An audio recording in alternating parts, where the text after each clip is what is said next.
Hello, I'm Christopher Wood, chair of the German department at NYU, and I'm here simply to introduce my colleague, an individual who needs no introduction, university professor at New York University, Avital Ronell. Among her recent publications, I'll name only the book Loser Sons, Politics and Authority. Please join me in welcoming Avital Ronell. Losers sons. Loser, like those who are losing. Yeah, like Trump. Yeah, yeah. Hello, everyone. And to put it in this LGBT way, and every day. So that it's not only he and she. Sorry, not interrupt you again. Don't start with me. So we intentionally scheduled this event for tonight, but certainly not with the understanding that we would be, in some sense, intellectually appointed and called first responders. Something happened to us all that might be designated in the terms outlined by Blanchot as a disclosure. Most of us are still reverberating and shaking or shaken down with a sense of despair and horror, but and mostly with a sense also of mute shock. It took me a while to get off the mute button myself, but I'd like you to consider the experience or inexperience to the extent that can you stop that noise? To the extent that something happened on the order of an event which we might not be able to appropriate, but what would that disclosure be? What was disclosed? What will have been disclosed? What would the pressure and weight of the disclosure be? It would be something like a nihilistic buildup. A lot of us have been reading up on nihilism, and a major attack on democracy. We didn't expect, some of us, the resentimental fervor with which Hillary would be slammed. And I would like to urge that we think about and discuss together at some point the trope discovered by Nietzsche, that of ressentiment, a resentment that motors history, according to Nietzsche. So a lot of you are feeling fragile. We have a lot of fragility, or what our friend Judith Butler calls precariousness, that probably is deepening and intensifying. We have a lot to talk about, a lot to think about, ever since at least Adorno marked these F factors, meaning fascistoid factors, that he saw all over, distributed all over America, already damals. So one wants to consider the disappearance of authority, already signaled by Kojève and Arendt, and what it means to have an authoritarian thing, or unding, an unthing, that is perched on the disappearance and loss of authority. This I can't say more about, but I'd love to if you insist. So so fast forwarding, even though our morning process has barely begun, let me urge you not to introject the wounding insults that you've been served, consciously or unconsciously, according to a logic that's all too clear or even subterranean and still moving toward you. Let us size together the rhetorical damage, the weaponizing of language, the destruction of our great cousins, friends, families, and other topologies of intimacy, the Muslims, women, people of color, and everyone who's being undermined and beaten down right now. So I'm wondering if this is not game-changing for my friend Slavoj in some ways, because this is, there's so much to consider and what kind of pushbacks and paybacks are being distributed right now.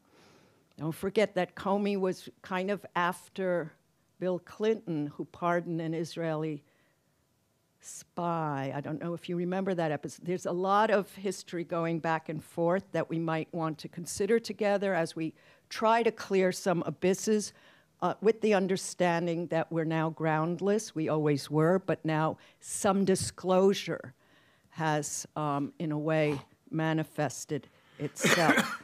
So I have so much to say to you, to ask you to kind of protect yourselves the way we protect the question here, and don't kid yourself. The university and learning is already a target of opportunity for the new regimens. We now compete with Trump University, among other institutional mutations. But there will also be social aggressions that come from outfield or left or right. And just let's try to protect each other, one another, and ourselves. With that in mind, and your anti-ballistic shields up and ready, I introduce my friend and colleague and pain in the ass on so many levels, Slavoj Žižek.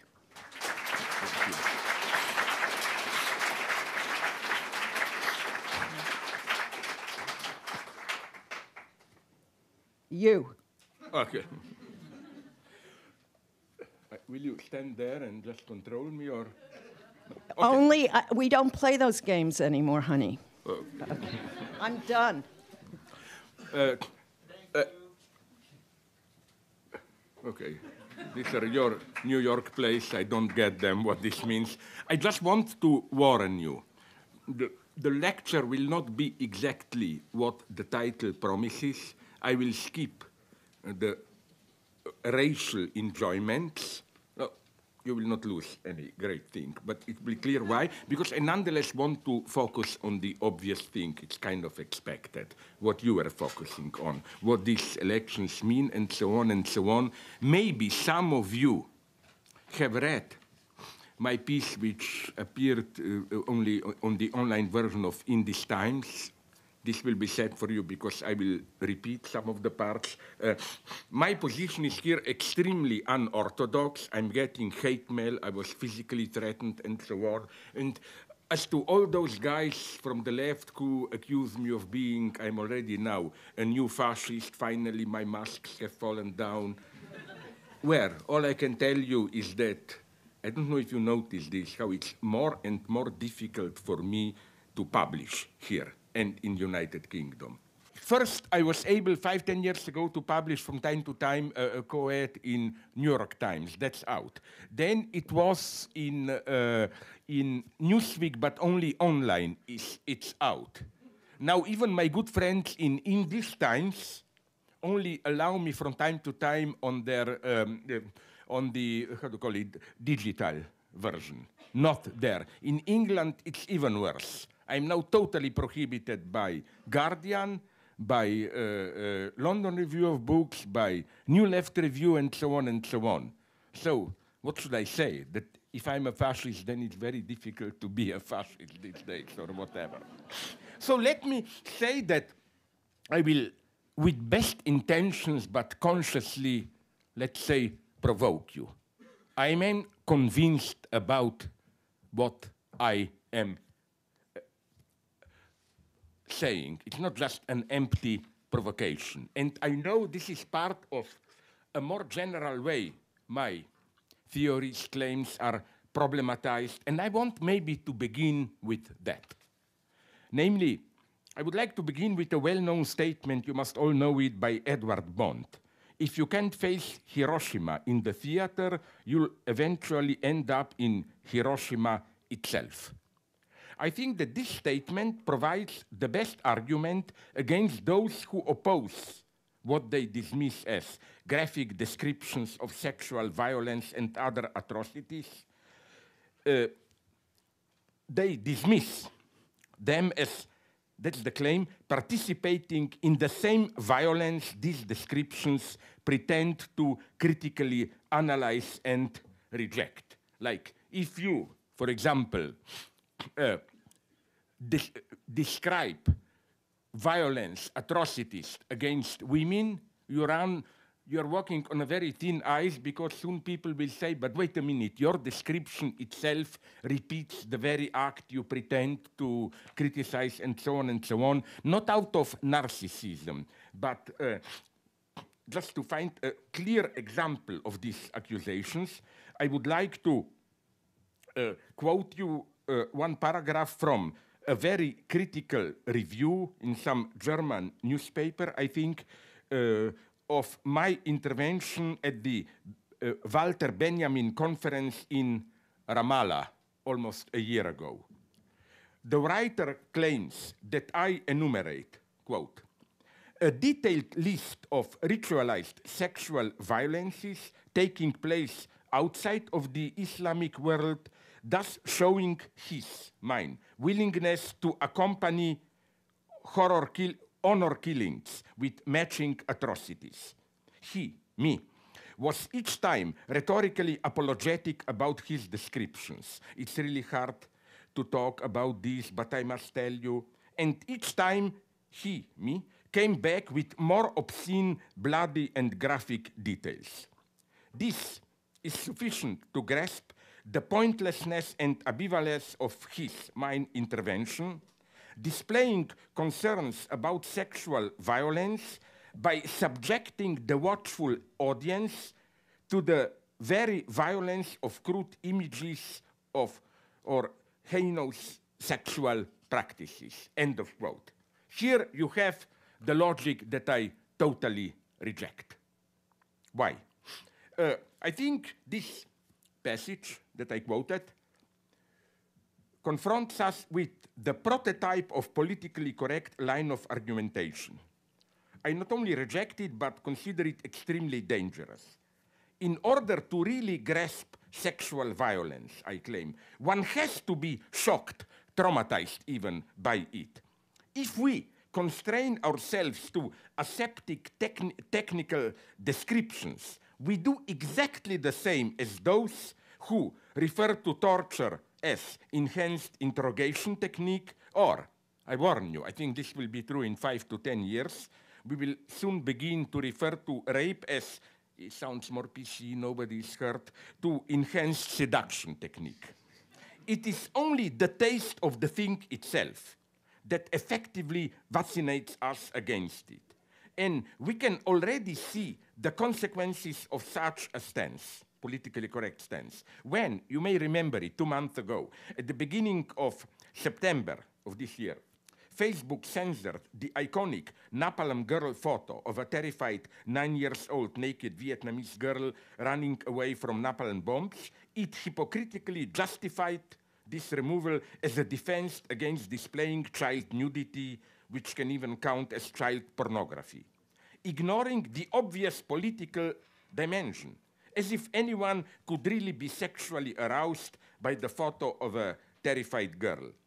What this image could trigger is clearly not sexual arousal, but the awareness of the horror of war against civilian population.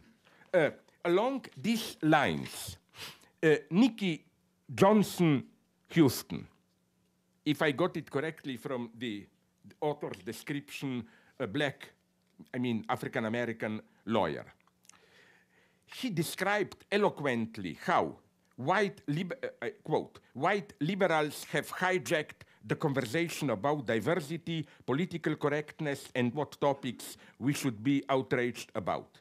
End of quote, and now comes the full, slightly longer quote from this guy, with which I fully agree, of course.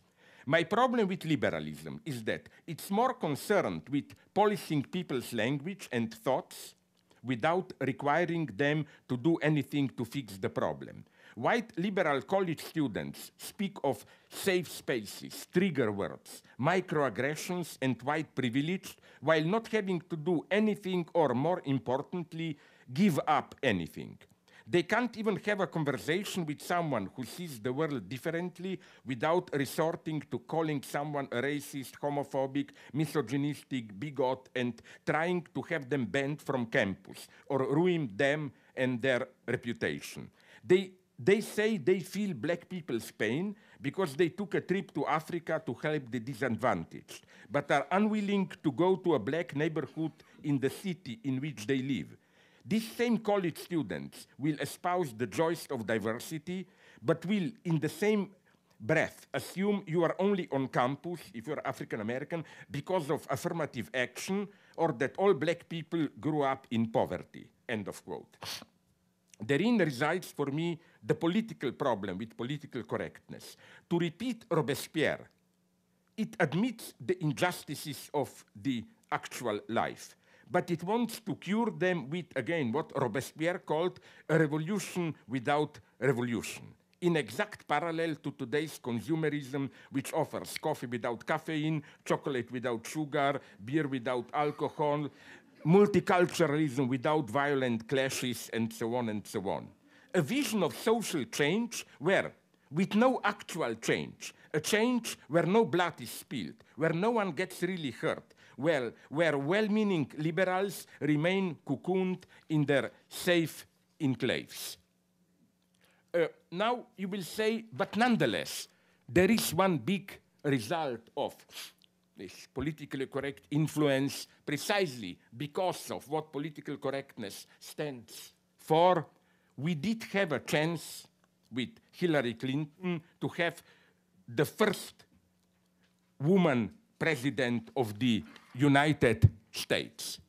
Of course, I would be mega glad if this were to happen, but I see some problem. We live more than ever in an ideological era where, you know, the first thing to ask is what precisely was meant by a woman? What image of woman, femininity predominates in the ideological space where you can get someone like Hillary Clinton elected? I would like to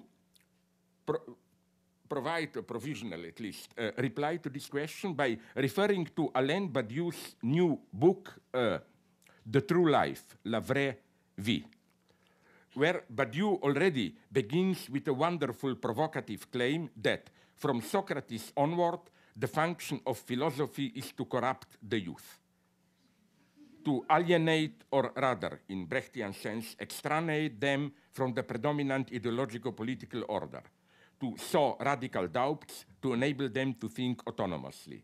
No wonder Socrates, the first philosopher, was also its first victim, ordered by the democratic court of Athens to drink poison. And here, incidentally, just small improvisations, I have a problem even with my good friend Yanis Varoufakis, who I think believes a little bit too much in this, you know, democratizing Europe. But again, nothing against it in principle. But what does he concretely mean with democracy? Let me tell you something very sad that I experienced. Let's take Europe, and don't feel too bad, you in the United States. You think you are in bad situation now. I think Europe is much worse, penetrated by such outrageous racist discourse. We even have Europeans who, in a pseudo-dialectical way, reunite Islamophobia and anti-Semitism. Like, you know, I almost like it, it's so perverse.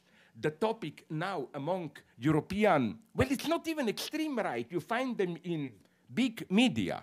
In my own country, Slovenia, a guy, it's an obscenity to pronounce his name, attacked George Soros as literally the most despicable and dangerous person today. Why?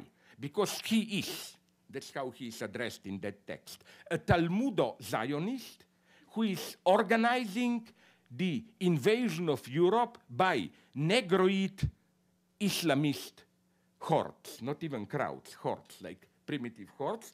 And so, okay, he goes on, but what fascinated me so much is that we naive people, we thought there is maybe some misunderstanding between Jews and Arabs in the Middle East, so we should help them to find a shared emancipatory project. No, no, this guy has an answer, which is at the level of that old Nazi answer, you know, plutocratic Bolshevik plot, you know. He claims that there is no antagonism between Islamic fundamentalism and Zionism, because Jews are secret puppet masters organizing ISIS and all that to ruin Christian European civilization and so on and so on. What shocked me is not the fact of claiming this, but that it was openly published in one of the biggest weekly newspapers in Slovenia, and okay, people laughed, were shocked, but no serious public reaction to it. So what I'm trying to say is that Europe is getting even worse, and the problem with democracy here is this one. I've spoken with many people from Brussels and so on. Listen, what does it mean democratizing Europe? Let's take two big topics with which European Union was dealing in the last year and a half. Greek crisis and refugees. Are you aware that in both cases, if the process of decision in Brussels were to be more transparent, responsible to the people, the result would have been much worse?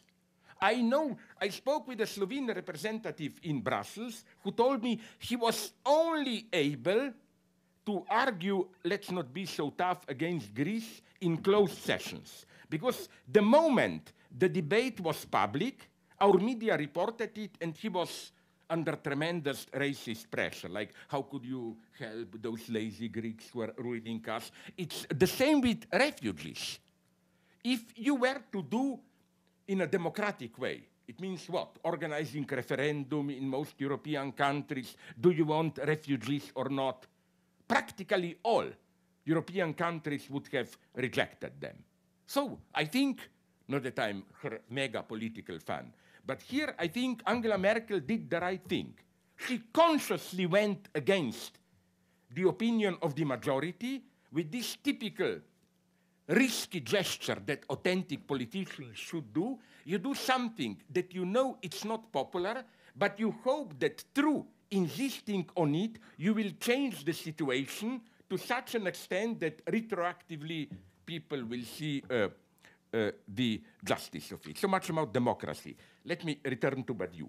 Today, however, the task of a philosopher is no longer to undermine the hegemonic, hierarchic, symbolic edifice which grounds social stability, but to make the young people perceive the dangers of the growing post-patriarchal nihilist order which presents itself as the domain of new freedoms. I often repeat this, but I will do it again. We live in a wonderful in the sense of horror, ideological era where, and that's always the greatest success of ideology, where the very new burdens, new forms of domination are presented to you as new freedoms.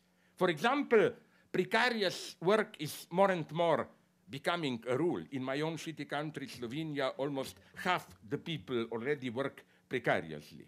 And you think, oh my God, it's horrible, I cannot even rely on my job. Then comes some postmodern theorist of society of choice and so on, and tells you something like, almost copying Judith Butler, incidentally. But isn't it wonderful that you are given the free choice every half a year or year to reinvent yourself? You are no longer transfixed to certain alienated identity and so on and so on. Even they argue in the same way, even with abolishing universal health care. They say now you have a choice. You can opt. Either you spend your money for health care or you can risk your health and rather, I don't know, provide for your children's education or take a big holiday or whatever. But you see the trick. New burdens, new anxieties are presented to you as new freedoms. We live in an extraordinary era where there is no tradition on which we can firmly base our identity, no frame of meaningful life which would enable us to live a life beyond hedonist reproduction.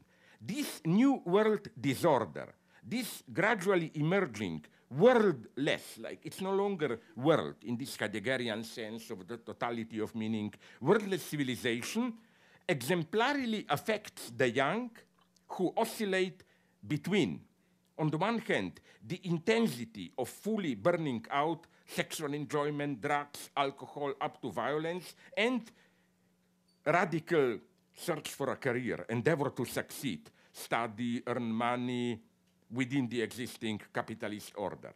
The only alternative to all this is obviously violent retreat into some artificially resuscitated tradition.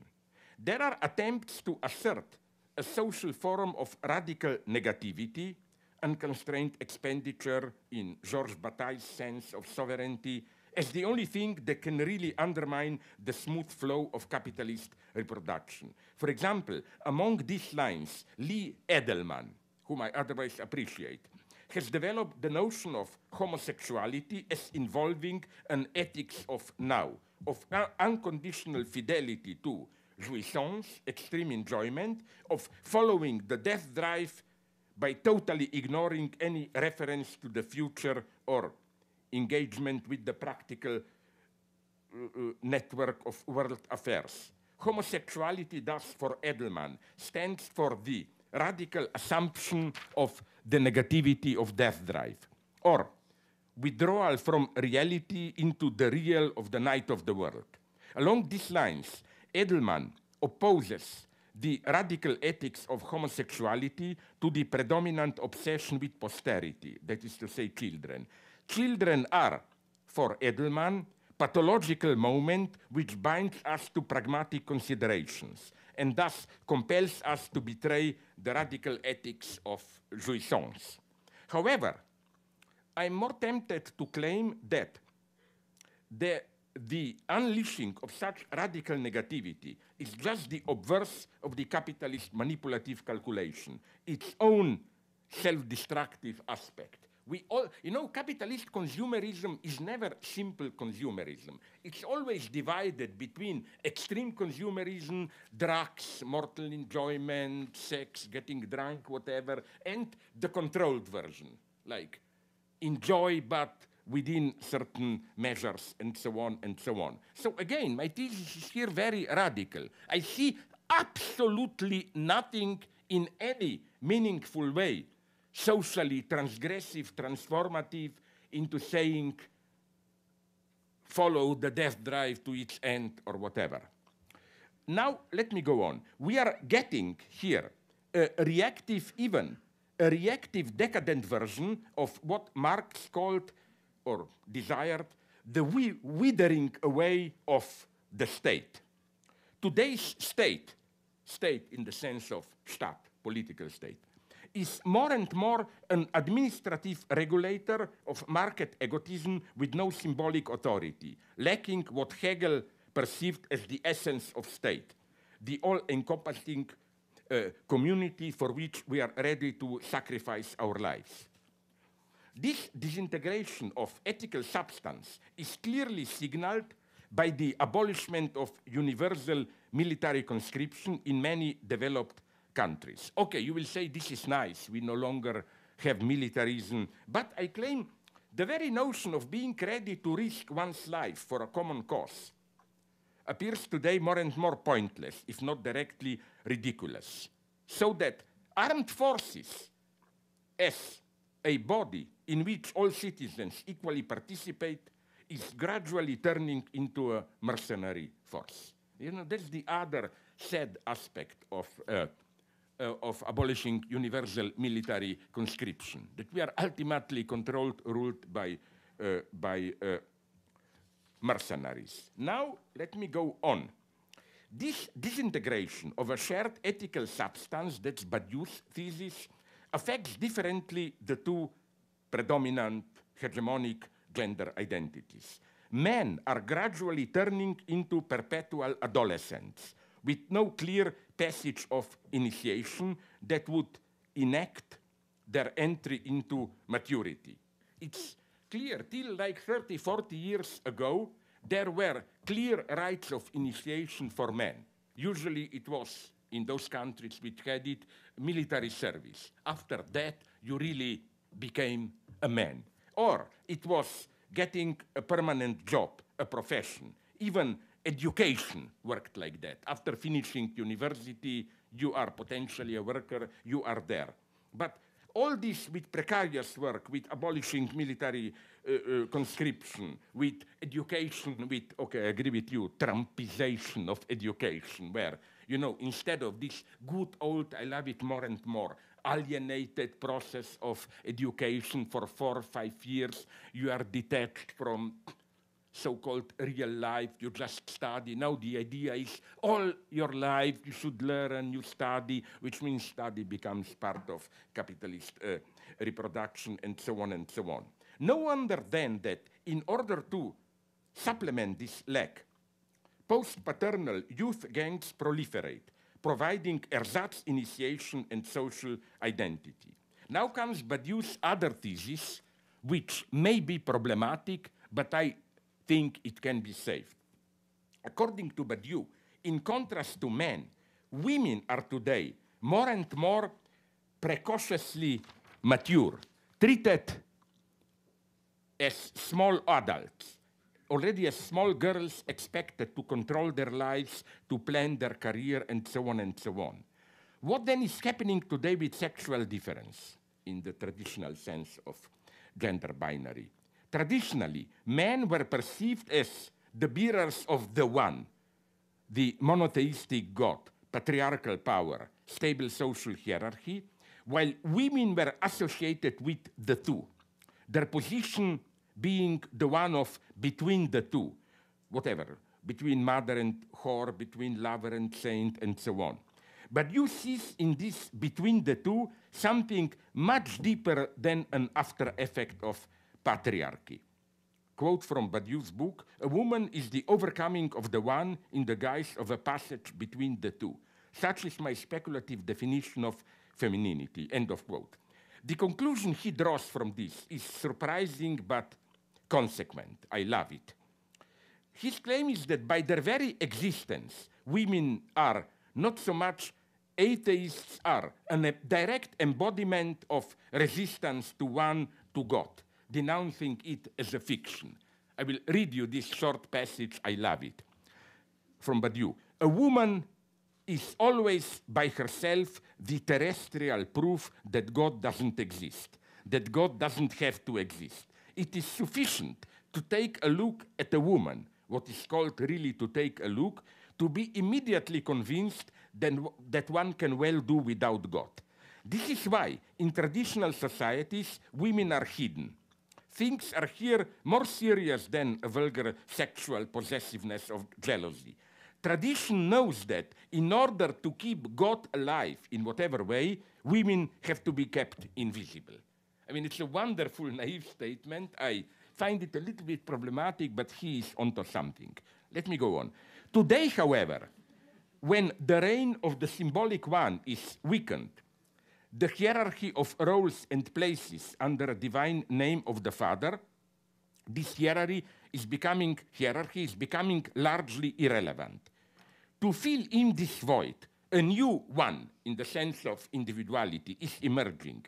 A hedonist consumer caught in market competition, enjoying life, and simultaneously a ruthless manipulator in how she, he, they, it does it. Here, unexpectedly, sexual difference enters. Men are ludic adolescents, outlaws, out of law. Women, more and more hard, mature, serious, legal, punitive beings. This is why, as Badiou claims, there is a bourgeois feminism bent on domination. Women are today not called upon by the ruling ideology to be subordinated. They are called solicited, expected to be judges, administrators, ministers, CEOs, teachers, even policewomen and soldiers.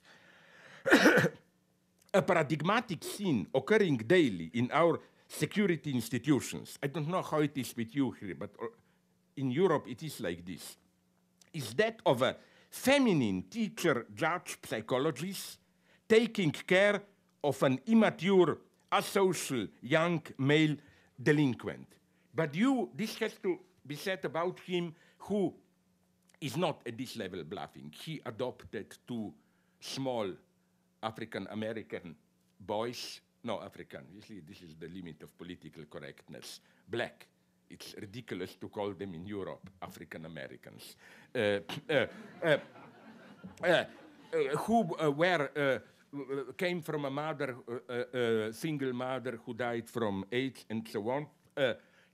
And these sons got into some legal troubles. He said that the scene was, as a rule, for these young boys, the face of power was a woman who was at the same time a little bit maternal, caring, oh, I want to understand you, to help you, but no less brutal, efficient, the voice of power.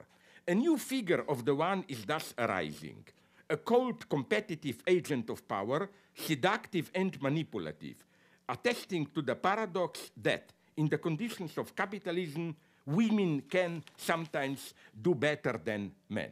Now, to avoid a misunderstanding, I must be very careful here. I am not in any way making women suspicious as today's agents of capitalism and so on.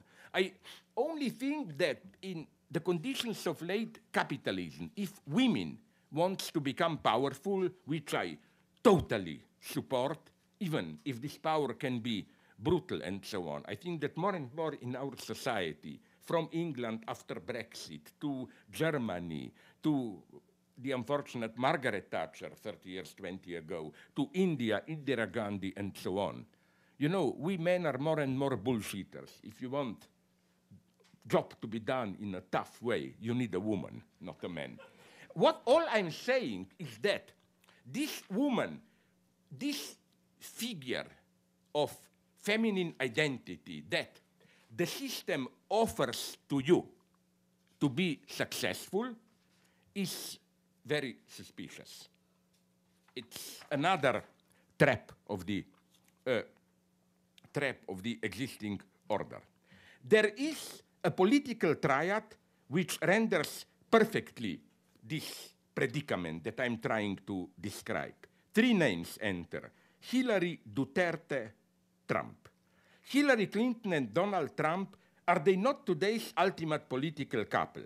Trump is precisely what Badiou is describing, the eternal adolescent, a reckless hedonist, prone to irrational, brutal outbursts that hurt or appear to hurt his chances, while Hillary exemplifies the new feminine one, a self-controlled, ruthless manipulator who recklessly exploits her femininity and presents herself as caring for the marginal victims, and her femininity makes her all the more efficient in manipulation. So one should not be seduced by Hillary Clinton's image of the victim of Bill Clinton, who was gladly philandering around, allowing women to suck him whatever you want. I think Bill was the true clown, while she was always the master in the relationship, allowing her servant Bill small irrelevant pleasure, like, listen, Bill, I'm now in the middle of some serious manipulation, go to Monica, leave me alone. I almost like this, I mean, it's not criticism. So what then about Rodrigo Duterte, the Philippine president openly soliciting extrajudicial murders, as you know? Murders of drug addicts and dealers, going up to comparing himself with Hitler. He stands for the decay of the rule of law, for the transformation of state power into an extra-legal mob rule, administering its wild justice. As such, he does what is not yet permissible to do openly in our so-called civilized Western countries. So, if we condense the three into one, we get an ideal image of the politician today. I would call him Hillary Duterte Trump. Hillary Trump, the main opposition, plus Duterte, the embarrassing intruder who signals violence that sustains both. And you know where we can see this decay of legal order, even in your society, for example.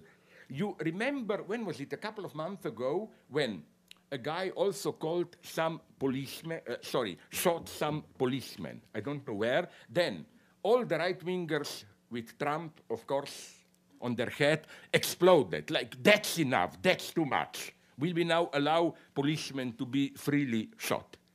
But this scandalized me, because, you know why?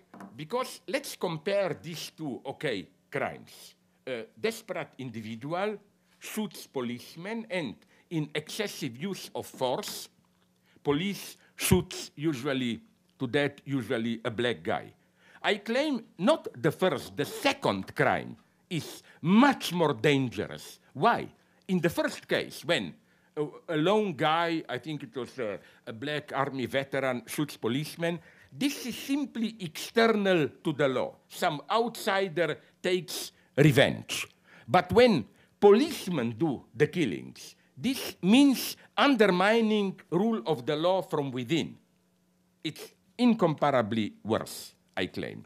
Now, let me move a step forward.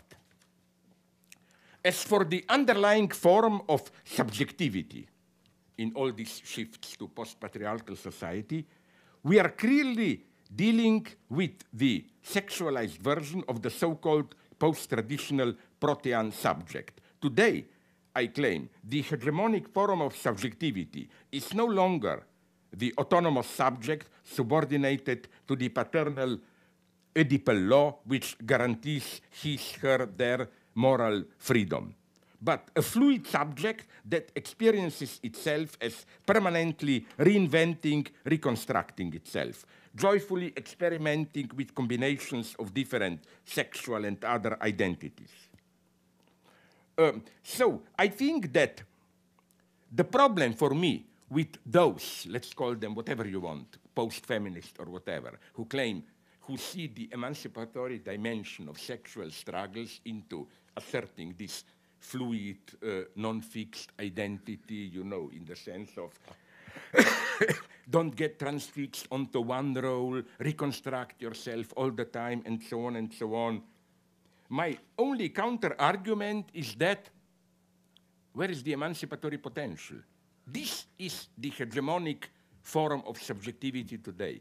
Even if it's not yet majority, I claim majoritarian, it's clearly the one which defines the entire field. And although I hate, maybe even more than you, the ridiculous attempts to return to patriarchy by all the Christian fundamentalists and so on, they are precisely this, a ridiculous reaction. So, this is why, again, the obsessive attacks on patriarchy and Oedipal order sound so false and desperate. They attack an enemy which is in full retreat, reacting to something new which is already hegemonic. In short, the problem with this vision of a new fluid subjectivity is not that it is utopian, but it is already predominant. Yet another case of the hegemonic ideology presenting itself as subversive and transgressive of the existing order. Here, if you ask me, I don't have time to go into it. Here, although I cannot emphasize enough with all the problems that brought me my approach to this topic, LGBT, transgender, and so on, I was just shocked how people didn't notice this, that I not only totally support LGBT movement, or whatever we call it, transgender, I even admit a certain, I hate this word because it's not proper here, normative superiority of transgender people. In what sense? I do this as a Lacanian. For Lacan, the basic premise is il n'y a pas de rapport sexuel. There is no sexual relationship, which means precisely that what Lacan is reproached with. He implies that he remains fully within the binary gender opposition. No, for Lacan, the point is that precisely this opposition always fails. Sexual difference is something which is a true antagonism in the sense that it's immanently thwarted problematic. You never can find an identity. Every identity fails.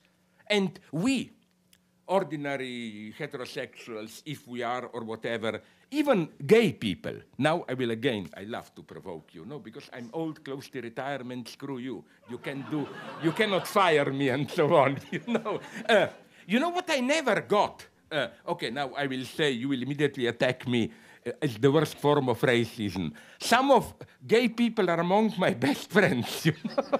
Sorry. So don't misunderstand me, but can you correct me where I'm wrong? Some gay theorists, like Tim Dean, whom I otherwise appreciate very much, point out how, for them, we should render sexual difference more fluid and so on. For them, even, Lacan's notion of sexual difference is Lacan's fundamental fantasy.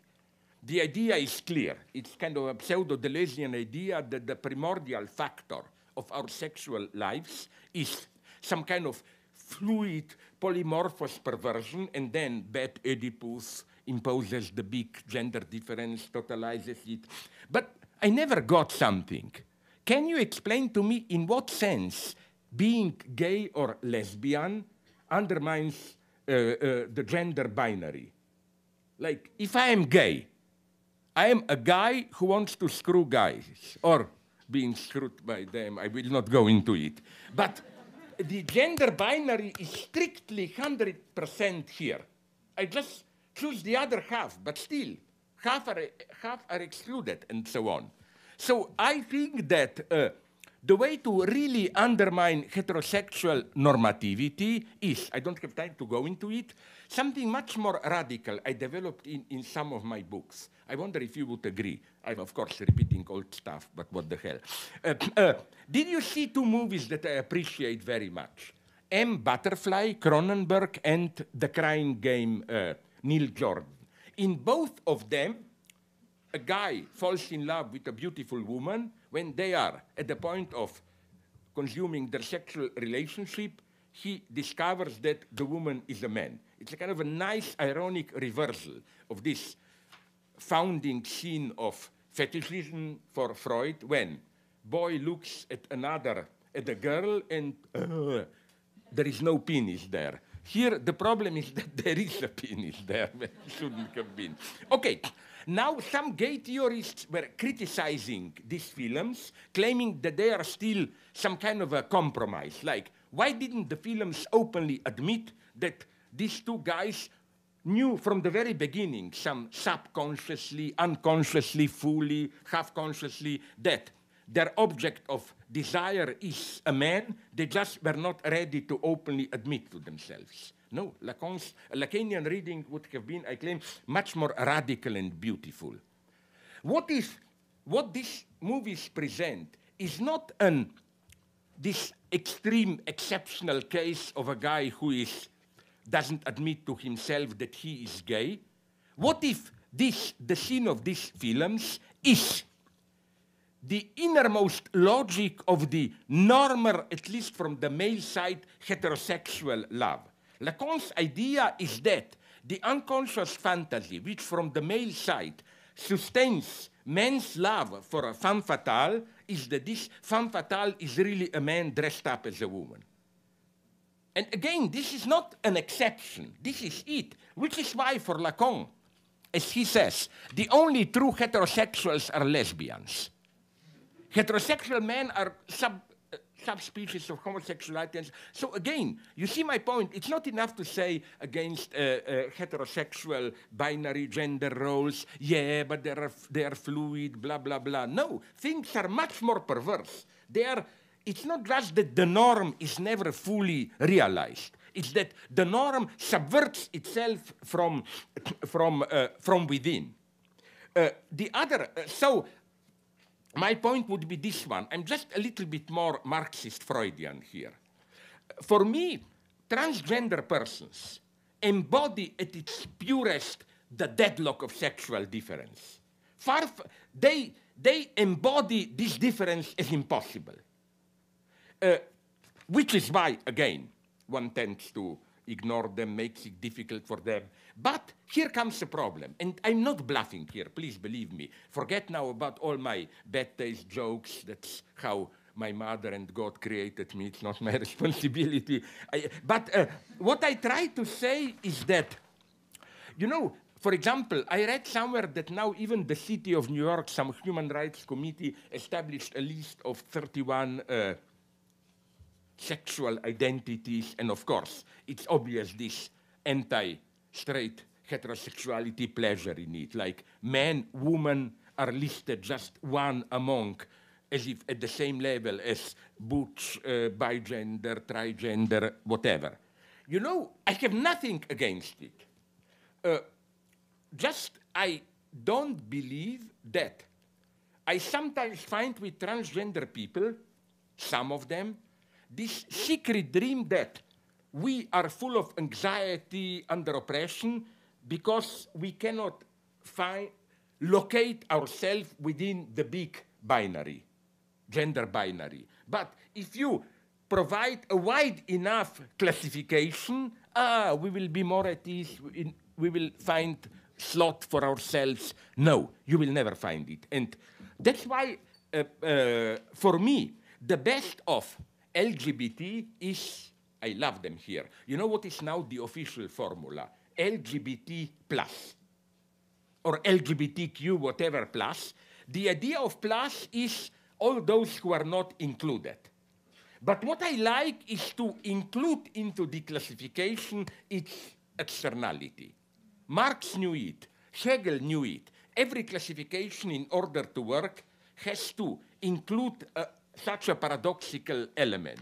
For example, you know, from Michel Foucault, The Order of Things, in the introduction, I think, he refers to Borges, a text by Borges, where Borges enumerates a crazy ancient Chinese classification of all dogs, which is totally nonsensical, like dogs with big tail, black dogs, dogs with 3 legs, whatever. But at the end, the last category is all the dogs which are not included into this list.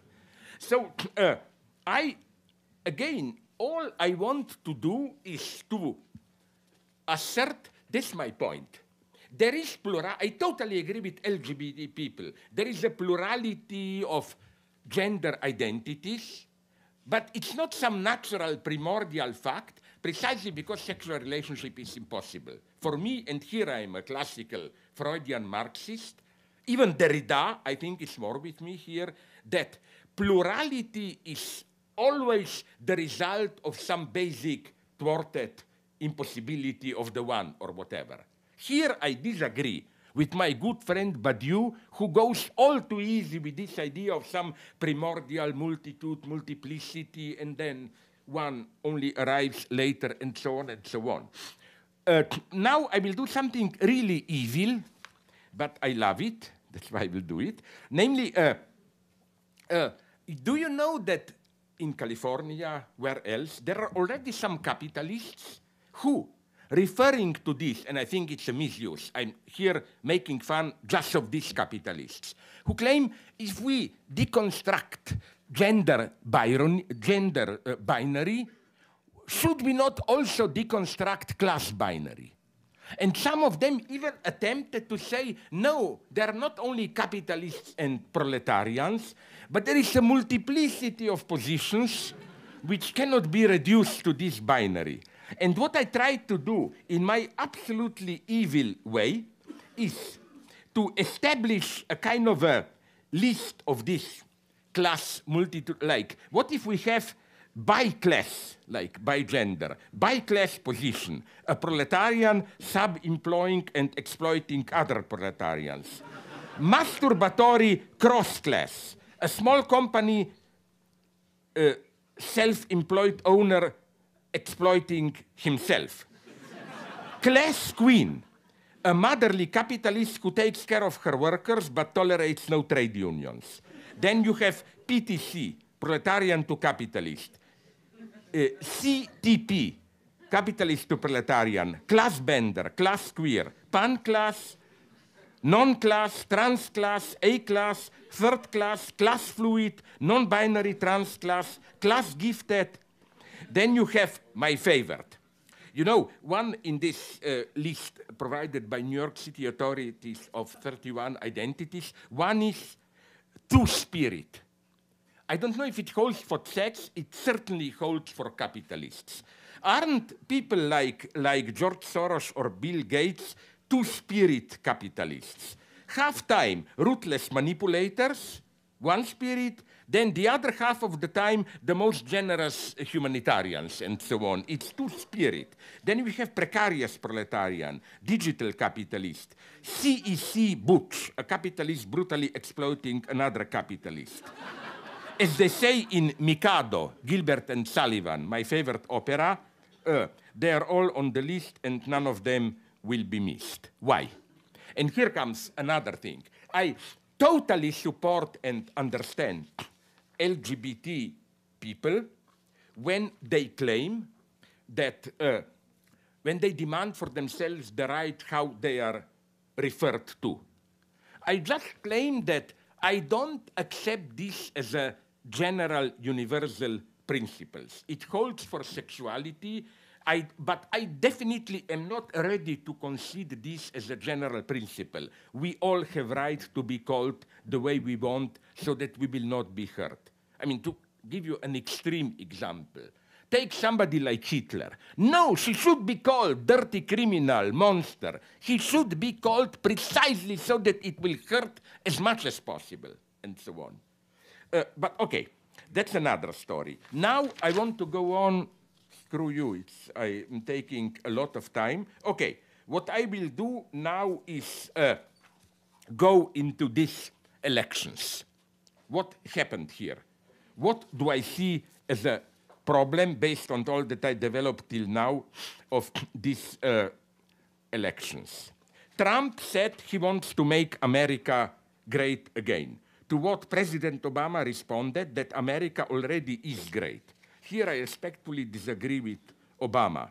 Can a country in which a person like Trump can become a president really be considered great? I mean, something is wrong here. The dangers of Trump presidency are obvious. He not only promises to nominate conservative judges to the Supreme Court, he not only mobilized the darkest white supremacy circles, and he openly flirts with anti-immigrant racism. And yesterday I sent a message like warning him a little bit to my otherwise good friend Julian Assange.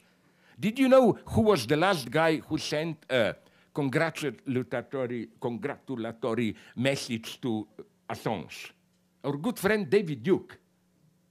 So you see, strange games are being played here. But so again, let's go on. Trump not only flouts basic rules of decency, he not only symbolizes the disintegration of basic ethical standards, while advocating concern for the misery of ordinary people, he effectively promotes a brutal neoliberal agenda inclusive of tax breaks for the rich and so on and so on. Trump, but okay, now I will not celebrate Trump, don't be afraid. I think what we can say for Trump is that he is simply a vulgar opportunist. That's why, did you notice this? From time to time, he says something that it's even half makes sense. For example, when Bernie Sanders endorsed Hillary, Trump made a wonderful statement. Remember, he said it's like somebody from Occupy Wall Street to endorse Lehman Brothers or whatever. But Trump is a vulgar opportunist. But he is still somehow member of our species, of humanity. He's just the low, vulgar example of it. But what about entities, I didn't say humans, like Ted Cruz or Rick Santoro? They are not human. Do you think they are human? They are some kind of, I'm serious here. There is something so monstrous in the way they talk. It's no longer that you can identify with them, oh, they simply embody the nastiest part in me, and so on and so on. But what Trump is definitely not is a, let's presume in a naive way that this exists, a successful, productive, innovative capitalist. That's the tragedy. Trump excels, what Trump excels in is getting into bankruptcy and then making the taxpayers cover up his debts, and so on and so on. Trump is not what he presents himself as, a genius capitalist or whatever. Liberals panicked, who are in panic because of Trump, dismiss the idea that Trump's eventual victory can start a process out of which an authentic left would emerge. Their counter-argument is a reference to Hitler. Many German communists welcomed, that's a very sad story in Europe, welcomed in 1933 the Nazi takeover as a new chance for the radical left as the only force which can defeat them. But, as we all know, their appreciation was a catastrophic mistake.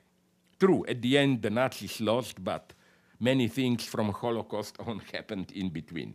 So the question is, are things the same with Trump? Is Trump a danger which should bring together a broad front in the same way that Hitler did, a front where decent conservatives and libertarians fight together with mainstream liberal progressives and whatever remains of the radical left? Frankly, I doubt it. Now comes just a little bit of pages, I will not be too long, the problematic part. First, the fear that a Trump victory would have turned the USA into a fascist state, I think simply doesn't hold. United States, incidentally, I have a problem even with term fascism. I think the term fascism is often used by today's left in a totally non-conceptual way. Something bad is emerging, you don't know what it is, so bam, let's call it fascism, and so on. No, I'm not saying Trump is better or whatever. I'm just saying Trump is not in that precise sense a fascist. First, I think, again, this doesn't hold. United States still have a relatively rich texture of divergent civic political institutions, so that their direct Gleichschaltung, what we call, putting under the same global order, cannot be enacted. Where then does this fear of Trump come from? Its function, I claim, is to unify us all against Trump and thus to obfuscate the true political divisions which run between the left resuscitated by Bernie Sanders and Hillary Clinton, who is the establishment candidate supported by a rainbow coalition which includes old George Bush Cold Warriors like Paul Wolfowitz and Saudi Arabian money. Second problem, the fact remains that Trump draws support from the same rage out of which Bernie Sanders mobilized his partisans. He is perceived by the majority of his supporters as an anti-establishment candidate. And what we should never forget is that popular rage is by definition free-floating. It can be redirected. Liberals who fear Trump victory, and now they got it, are not really, that's my crazy thesis. Now comes what you call now trigger warning. Like the way you deserve it when you quoted that extremely racist Hölderlin's poem against Braune Frauen, you know, here come my Braune Frauen. Liberals who fear Trump victory are not really afraid, I claim, of a radical rightist turn.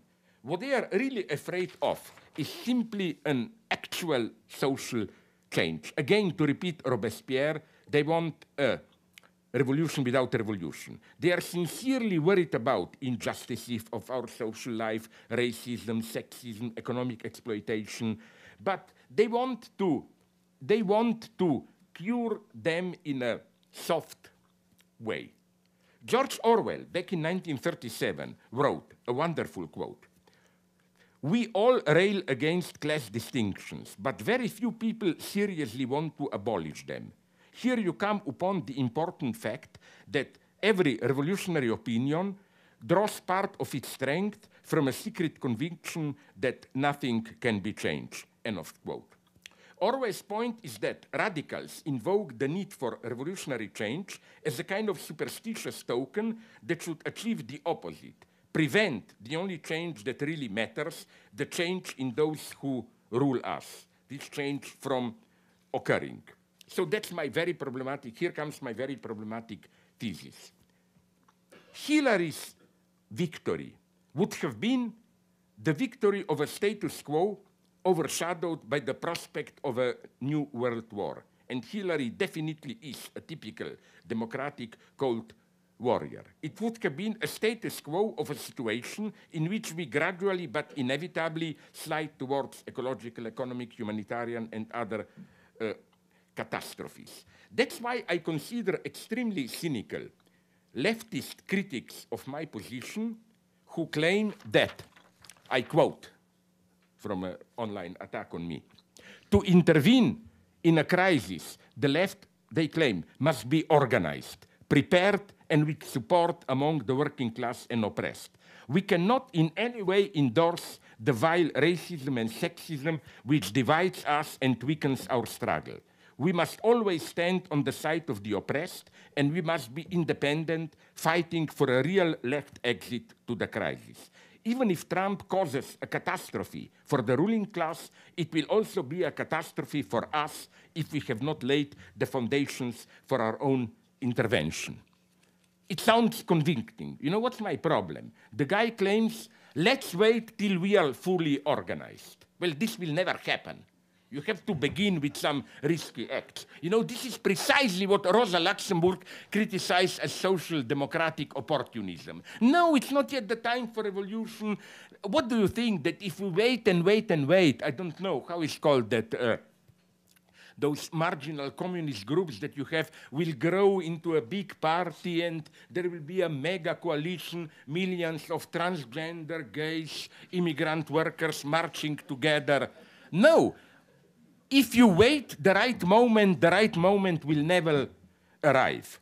So my comment on that passage. True, the left must be organized, prepared, and with support among the working class and oppressed, end of quote.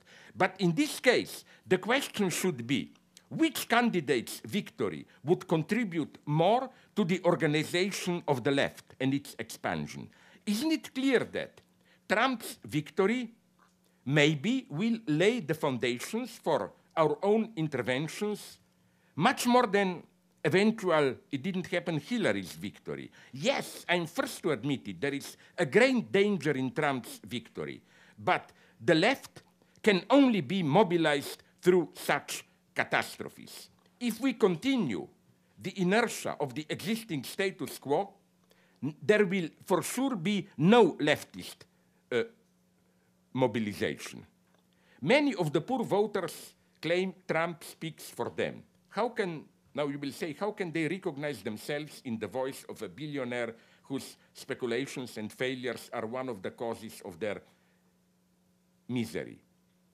But when Trump supporters are denounced as white trash, it is easy to discern in this designation the fear of the lower classes that characterizes the liberal elite. Now comes the very concluding part. Clinton's defeat was, I claim, the price she had to pay for neutralizing Bernie Sanders. She did not lose because she moved too much to the left, but precisely because she was too centrist and in this way failed to capture the anti-establishment revolt that sustained both Trump and Sanders. Trump reminded the people of the, and that's for me the true achievement of Trump. He did it in a wrong proto-fascist way, but nonetheless, he reminded people of the half-forgotten reality of class struggle. Of course, again, he did it in a distorted proto-fascist populist way. Trump's anti-establishment rage was a kind of return of the repressed, of what was repressed in the more moderate liberal left politics, which focuses on cultural issues and so on and so on. This left got from Trump its own message in its inverted true form. You know, the left forgot about class struggle, forgot, or eliminated it by getting rid of Bernie Sanders, and that's what was for me almost the genius of Hillary. He built this impossible coalition where you have Occupy Wall Street and Wall Street. You have Saudi Arabian money and LGBT or whatever. But what really happened? She integrated all these radical sexual and other struggles by way of neutralizing their radical emancipatory political edge. And in this way, she tragically contributed to the situation in which this sense of anti-establishment sense of class exploitation then articulates itself in right-wing populism. Arrogant liberal commentators are shocked at how their continuous acerbic attacks on Trump's vulgar racist and sexist outbursts, factual inaccuracies, economic nonsense, and so on, did not hurt him at all. Here you can see, at best, this leftist naive arrogance. You know, it's easy to make fun. Idiot, Trump, this, that. And when they just remember how often Trump was proclaimed that. He made this mistake when he attacked, I don't know, McCain as a fake hero, or that, was it, which nationality? Iranian soldier who fell and then he insulted his father or whatever. And people thought, oh, it's over with him. I remember a big title after one of these accidents, Trump just killed himself, he is dead. You know where they fell? They should have read Lacan a little bit more. Because they totally missed how identification works. We, as a rule, identify precisely with others' weaknesses. So the more Trump's limitations were mocked, the more ordinary people identified with him and perceive attacks on him as condescending attacks on themselves. The subliminal message to ordinary people of Trump's vulgarities was, I am really one of you. While ordinary Trump supporters felt constantly humiliated by the liberal elites' patronizing attitude towards them.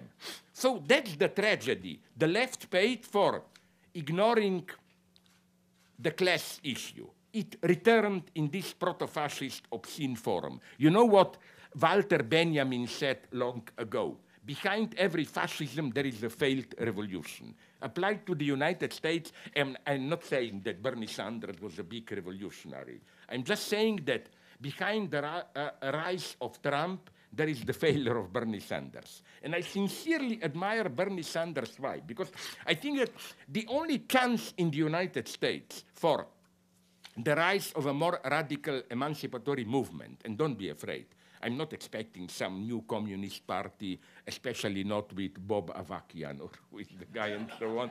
All I'm saying is that the key task is this one, and that's why I admire Bernie Sanders. In spite of all his compromises and so on, I still don't get it. For example, why did he have to publicly endorse in such a ridiculous way Hillary? I understand it, delicate situation, he could not oppose her, but couldn't he just withdraw with silent dignity or whatever? But let me go on. So, you know what's for me the true greatness of Bernie Sanders? What's our dream? We have all these cultural LGBT against sexism, racism struggles, and we have the big economic struggle, refugees, all the poor, and so on, to bring these two struggles together. And Bernie almost did it. In what sense? His miracle is this one. His voters in many states of the United States, especially in his home state, are precisely those low middle-class farmers, workers, who are the ideally get caught into right-wing populism. Without redirecting to us that anti-establishment popular support that Trump mobilized, there is no chance for the left to achieve anything. So, again, in this sense, don't misunderstand me. I'm not in any way for Trump, and certainly not, it amuses me what I read a couple of days ago, that I endorsed Trump because Melania, his wife, is Slovene, and I'm hoping for invitation to White House. Okay, I will tell you this. I can be bribed, but not in such a cheap way, you know, like, if Trump says, why don't you get maybe not Trump Tower in New York, but Trump Tower in Chicago and so on, I might reflect upon it, no? But not for a visit to White House, no? For example, I even remember years ago, Warren Beatty, when he did that apparently progressive film about Jack Reed, Rats, no? I was so mad when I learned that he went to, at that point, Reagan was the president. He went to the White House to show the film to Reagan, who was grateful for it, celebrated the film. But to go on, my hope is this one, that if Hillary, and I'm open here, I'm not bluffing, I'm ready to change my mind, maybe I'm going too far, but if Hillary were to win, we would have the continuation of status quo. Of course, it would have been, in a way, much better. But I claim it wouldn't solve the problem. She is Cold War establishment embodied. 4 years later or more, we would have Trump back, or somebody like Trump with a vengeance. What we got now is what? Maybe the price is too high. I can be reconverted here. But I still have this idea that very soon Trump will encounter tensions in his own Republican Party. Like Ronald Reagan already was master of this double game. He knew, you know how Ronald Reagan ruled? I read in some good essay. When he talked to Christian conservatives, he told them, I'm totally on your side, no abortion and so on, but you see, for us to rule, we need the support of those big corrupted Republican capitalists and upper classes who are decadent personally, so be patient and wait. Then he went to these business-oriented Republicans and tell them, I'm totally on your side, who cares about abortion? But you know, in order to win, we need the support of those stupid fundamentalist jerks and so on. I don't think that in today's state of things, Trump can play this game. The tension, which is more and more constitutive of Republican Party, between the business, more modern-oriented wing and fundamentalists, will, I claim, this tension will have to explode. Already now, there was, I say this with great irony, of course, there was one mega achievement of Donald Trump. He single-handedly practically ruined the Republican Party. Admit it, it's not so bad. Okay, second thing, now with loss of Hillary, so there is a hope that when Trump will not be able to deliver, he will have to do something with this anti-establishment rage. He will not deliver.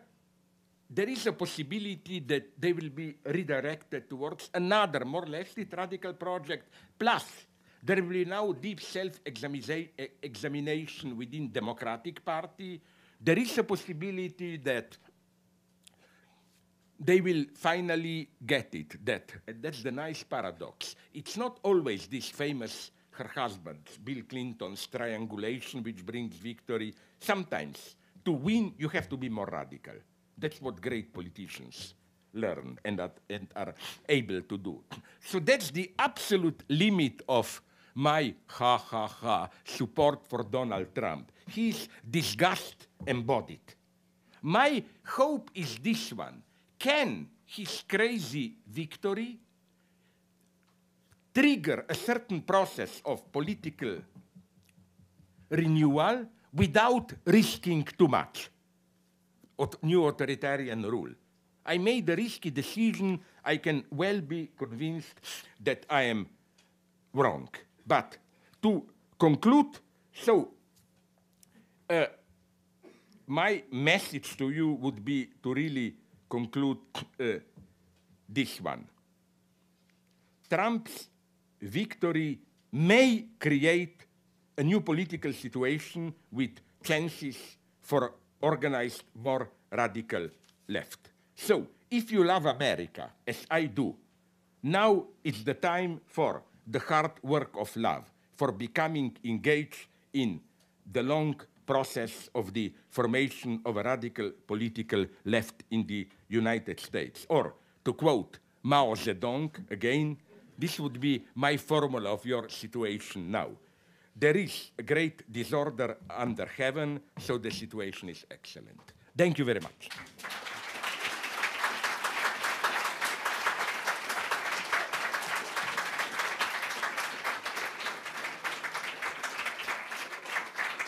Thank you.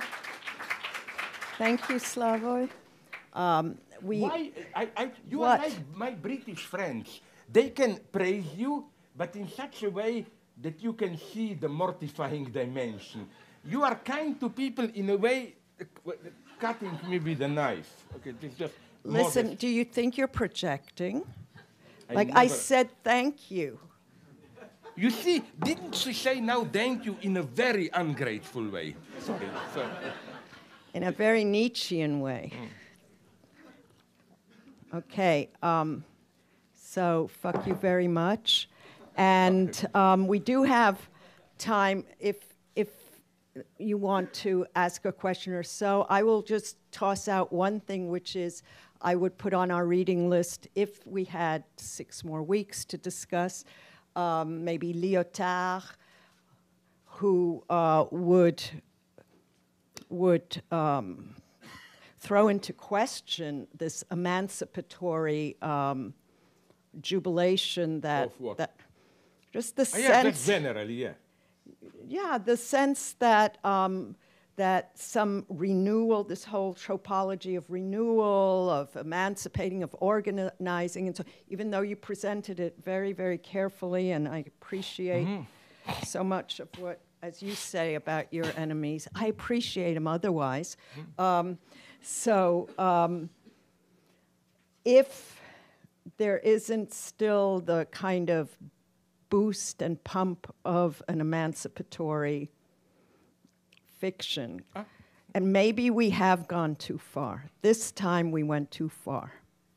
And what would that mean philosophically and in terms of a certain kind of lexicon of reflection that I urge upon all of us, which is what it means to have gone too far. Who, we or Trump?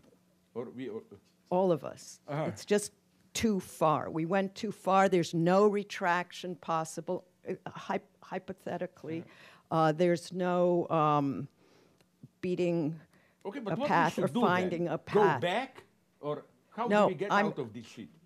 That would be my question, rather than to... we needed you very much.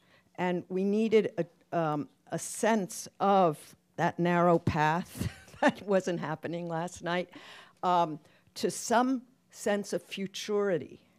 And something happened, an event happened in your talk to us. I think we're very grateful. We needed this very much. If I can't say we in a stable way, I'm just rhetorically trying to shut myself down very quickly. But at the same time, is it, since you would understand this so well, just a sugar high or a false high to revert, though we may have needed it, or it might be what Nietzsche would call an enabling fiction, to think that there could be an emancipatory other side or negotiation with something that just went too far. This is just a question, and I'm opening the discussion to you. If you have questions, you don't have to answer. This would be... Can I just reply in a very friendly way, very briefly to you? Sure. I Friendly see is your good. problem. I just would have insisted. I was thinking a lot about it. But my first problem here is this one. When I speak about emancipation, please forget about the 20th century. I'm not dreaming about a new proletarian revolution or Communist Party or whatever, although I remain very radical. What do I mean by this? Listen, we live in a very paradoxical situation where, on the one hand, there is an incredible popular rage exploding all around even the developed world, here in Europe and so on. But there is again and again an impossibility to translate this rage into even a minimally organized political program and so on, and so on. And that's for me a mega tragedy.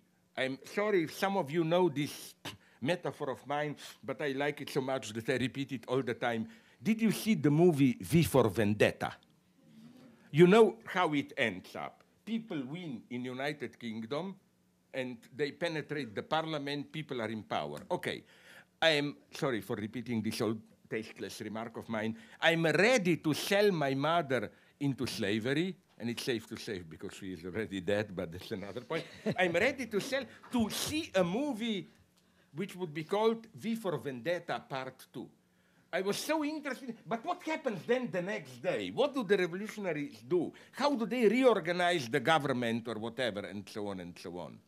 I find this such a tragic deadlock. That's why I think that, for example, what Syriza did in Greece, you know, first you have this heroic referendum, no to European Union.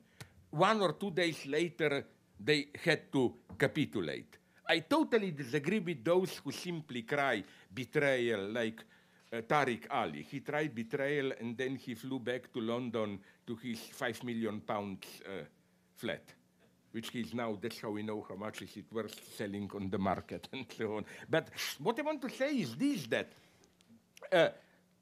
no, okay, if all this fails, we can say, okay, why don't we call it a day and become, I use this term ironically, leftist Fukuyamaists, like, you know.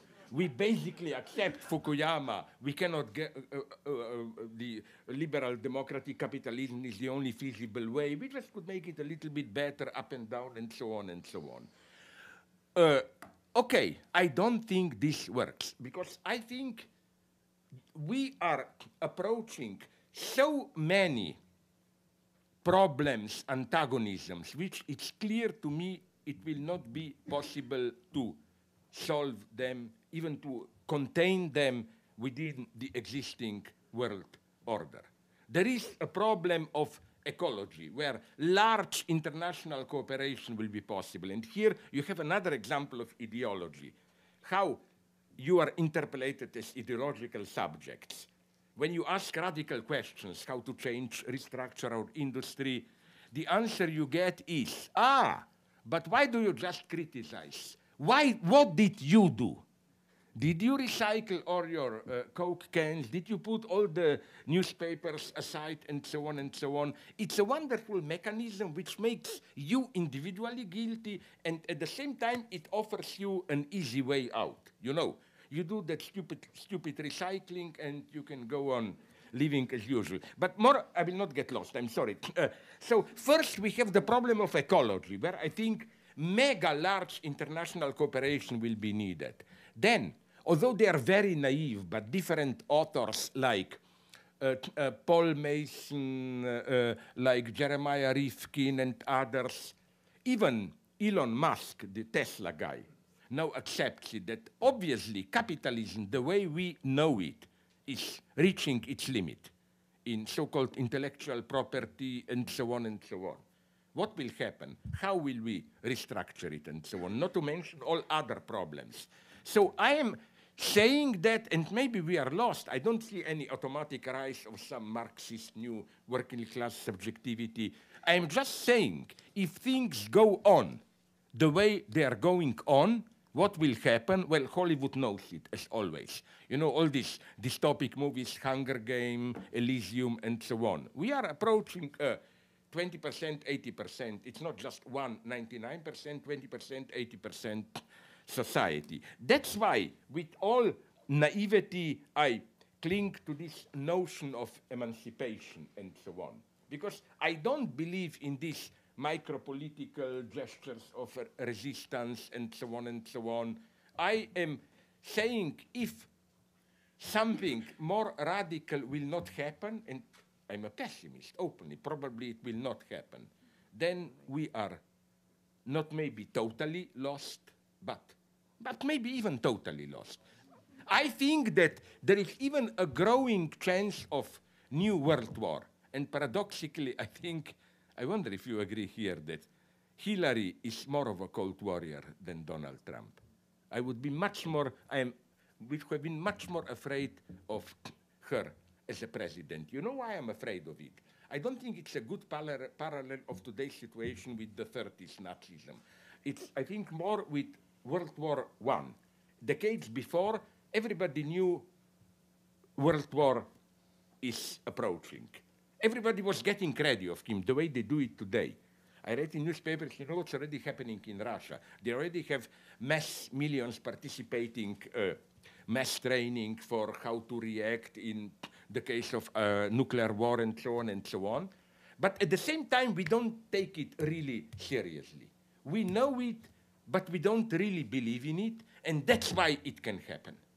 It was exactly as in World War I, where everybody was getting ready for the war, but nobody believed in your guts. It's the same as with, and that's why it exploded. It's the same, I claim, with ecological catastrophe. We all know global warming and that bullshit, but I don't think we really believe in it. Like the things can really change. That's why it will happen. And you know, here for me, there is a problem. I mean, what is the option? Maybe nothing. I'm ready to accept this. I'm just saying that we are gradually approaching a catastrophe. So it's not so much, I'll put it like this. I'm not saying that let's drop emancipation.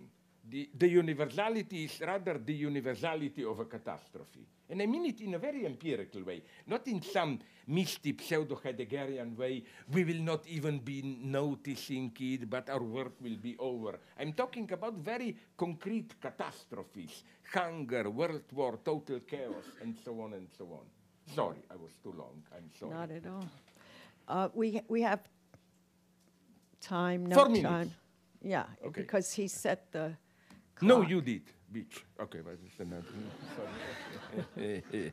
You see, the working class. I'm the working now- class. Sorry? I'm the working class here. You learned the trick of the communists in power. Even the highest nomenclatura, Stalin always said, I am the real working class here. And so on. Okay, sorry, let's go on, yeah. But please, now we just debated, allow us to shamelessly escape with the illusion that there is democracy. Will somebody save democracy by asking at least one question, please? We have. We have someone, please. I was wondering, in the light of what you said today, what do you think about Frederick Jameson's thesis on dual power and American utopia, of dual power of universal army, and if you think that this is still an interesting thesis? Thanks. Thanks very much. Well, it's a very fundamental question, and to answer it properly, I could simply tell you, read my text in that volume, because I edited the volume. I'm just saying that what I like about Jameson's text, it's not so much all the details. I think that what he wants is an impossible dream. He wants an army which was just function as army bureaucracy without preparing for a real war. But I asked him already, why then the army? Why not some mega state bureaucracy or whatever? Why call it the army? But what I like in his work is this radical rethinking of communist or socialist project. You know, first, it's no longer the dream of all antagonisms will be overcome, sex will be work and work will be sex, and no envy and so on. Like, I find that idea absolutely fascinating, that the basic problem, if we can even imagine, of a post-class communist society will be what you mentioned, resentment, jealousy, and all that. that this will explode there. And you know, if you read the text, you obviously did, what is Fred Jameson's solution? It is that to regulate this, state or society should organize mega psychoanalytic institutes where individuals will be cured of resentment and jealousy and so on. I mean, I love the idea, but more as a paradox. But again, what I like is this open admission that we will not get rid of basic antagonisms, even of a certain form of authority, whatever you want, and so on and so on. I like this idea, you know, which is one point which Fred Jameson, maybe he is, but I don't think he is ready to leave behind. It's my favorite point, and I learned it from a good friend of mine who wrote a book on the echoes of Haiti in literature of the Haiti Revolution, Jeremiah Glick. It's this idea of revolutionary tragedy, not just in the sense of things may go wrong and so on, but that what Hegel describes as a tragic dimension. You want to do something, freedom and so on, things necessarily go wrong and so on, that it holds also for what I naively call process of emancipation.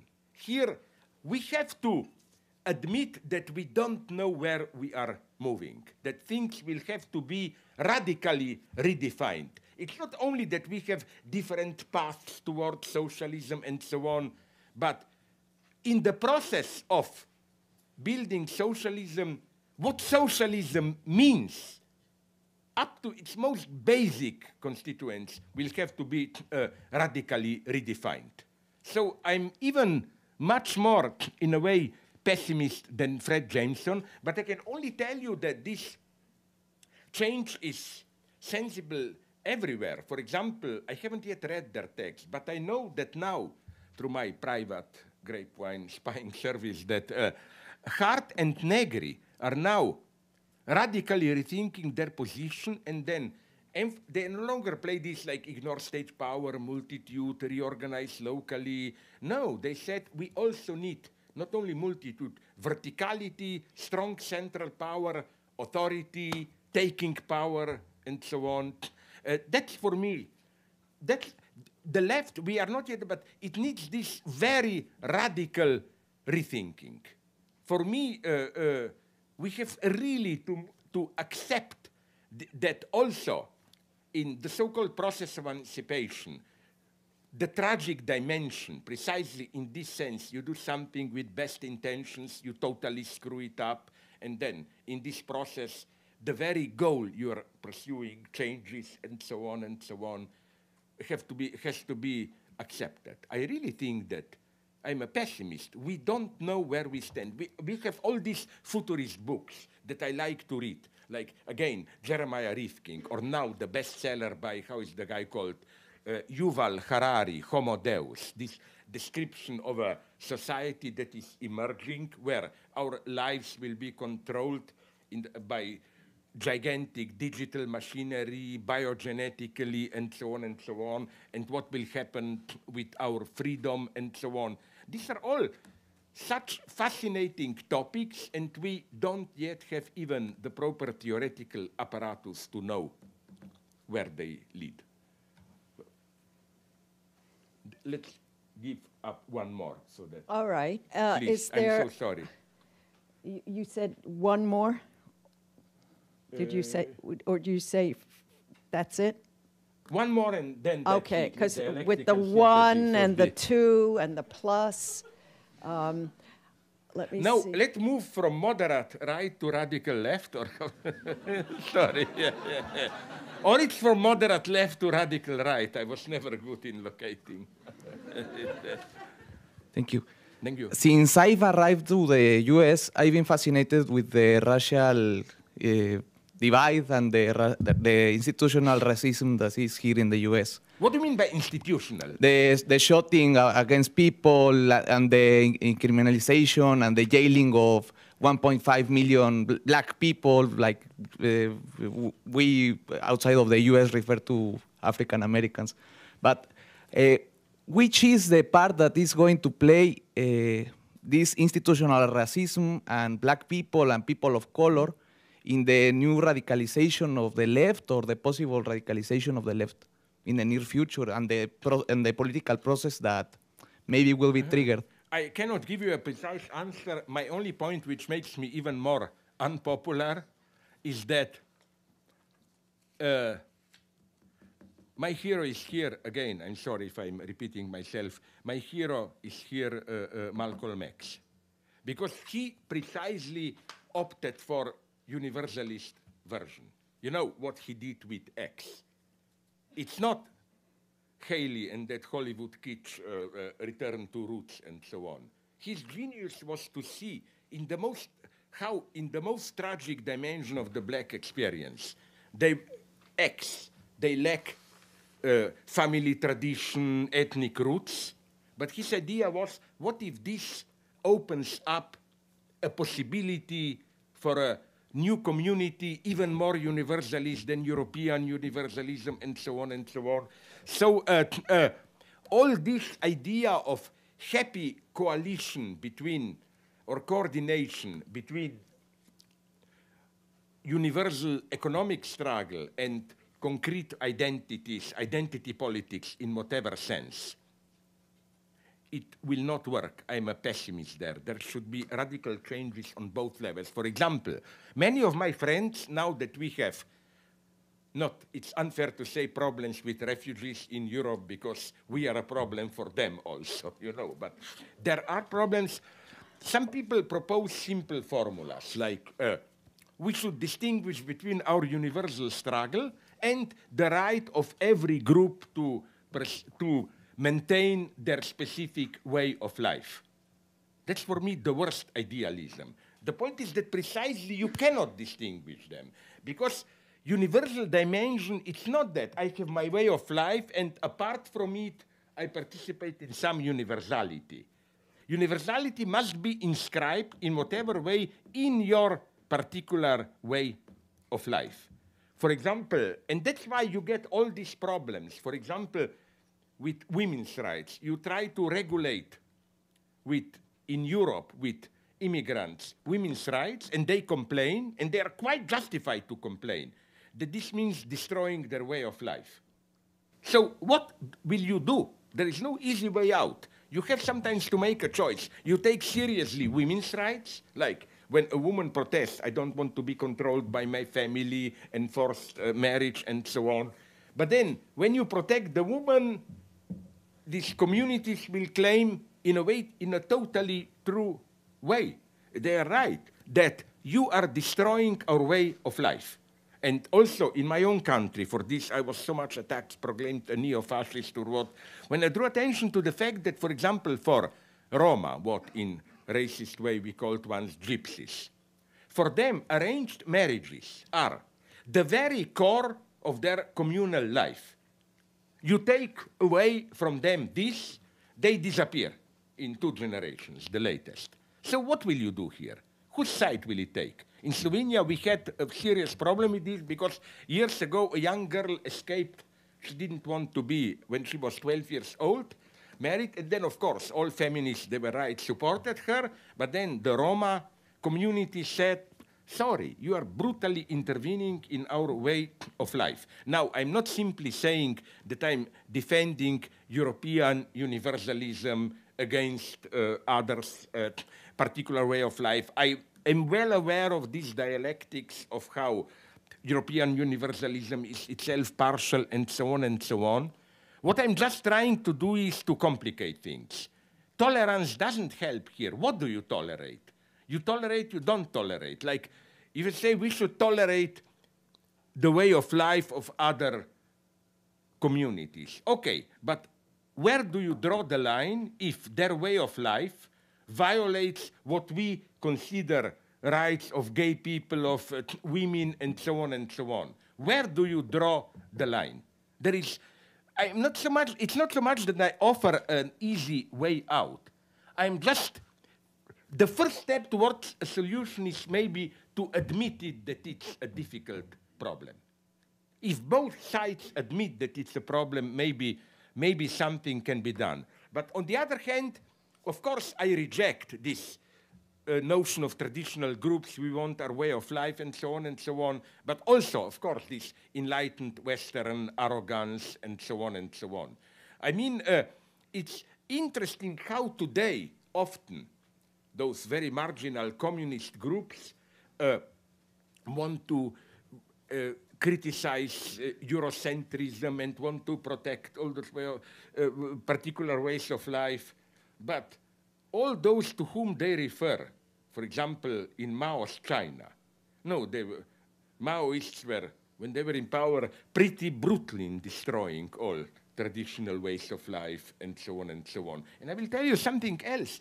Things get even more complicated here. Take something like ISIS or Daesh or whatever. There is, I think, absolutely nothing traditional about it. Okay, they fake to have some ideas, whatever, from old Quran, but they are in their mode of organization an ultra, I would say even postmodern, extremely dynamic group, and it's also clear from the way they function that they are a combination of a religious community and a mafia family laundering money, selling artifacts, drugs, oil, or whatever. It's, I think that they are part and package of our world. So what is even traditional today and so on? Where do you draw all these lines? Again, I don't see any simple solutions here. Oh, sorry, maybe another one. Are you raising your hands or scratching yourself? You lady who is, sorry, you see whom I mean. No, sorry, I was wrong. You were hallucinating. Was if we were to pursue your question further and we had the time, perhaps we would want to read together Lacan's TV text where he writes about the jouissance of the other and how racism is precisely, and since Donald Trump is such a TV, an effective television, we would want to consider what Lacan says about imagining through the circuitry of television the jouissance of the other and how the other is getting it all. Yeah. Are you interrupting me? Absolutely. You didn't have enough time? Yeah. No, what I wanted to say is that I here sincerely fully agree with you because this is, this is what all of a sudden now we have now time. I'm interested. Now we have all the time in the world. This is what I wanted to arrive at with those racial enjoyments and so on and so on. For me, literally, enjoyment in the sense of enjoying your specific way of life, it's absolutely fundamental. That's where racism is embedded in our daily lives. Like that's so typical in Europe and even here, you know, where people, liberals, who can be very sincerely anti-racist, but almost all of them that I know, but then they find some tiny feature of the, like, the traditional thing here in States. Many of my friends say, I like blacks, it's horrible what we did to them. But they talk too loudly, their music is too loud or whatever, you know. Or in France, it's so traditional to say Arabs, it's horrible what we are doing with them.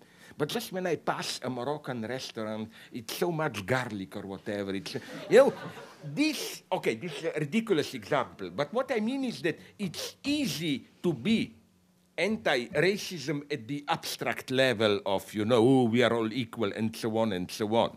The true conflict is at the level of this particular ways of life, and I agree with you, this is why in some other texts, Lacan, all the honor goes to him. Already in mid-70s, he predicted the rise of new forms of racism as absolutely an inherent part of globalization of world capital.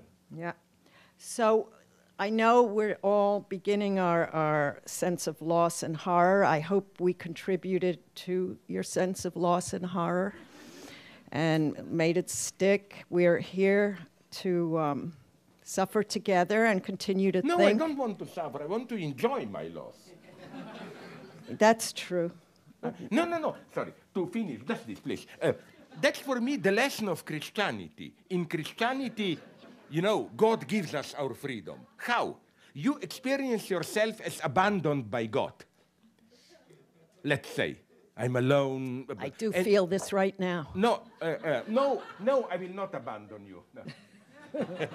No, what I want to say is we feel abandoned, and that the Christian solution is not to say, don't worry too much, the guy up there, God, still secretly will save you. No, the message of Christianity is you feel alone, all responsibility is on you. You see, this is the freedom that God is giving you, you know. It's a very paradoxical solution where the problem becomes its own solution, as it were. Or the good message of Christianity, as Jean-Luc Nancy says, is that the end is near. Thank you, everyone. Thank you, and.